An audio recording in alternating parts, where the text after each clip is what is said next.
Okay, so 3 dates which could be important for markets in November. First up, we have the US election, which will be news only to people who have been in a coma for the last 18 months. The markets are getting a little bit nervous as we approach the final day, though, with the S&P 500 only on Friday breaking an 8-day losing streak, as nerves seem to creep in that Mr. Trump might possibly steal the election. Sorry, not steal, win it.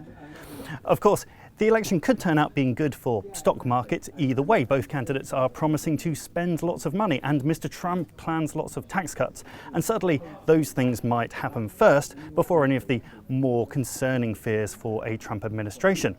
After that, we turn to UK politics. On the 23rd of November, we will have the autumn statement from new Chancellor Philip Hammond.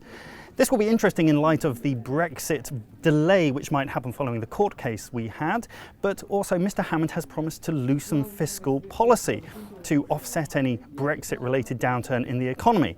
Everything's still up in the air, but again, this feeds into the bigger inflation debate in the UK. Will we start to see a return of fiscal policy, economic stimulus, and maybe an end to very low interest rates? Certainly something to watch out for.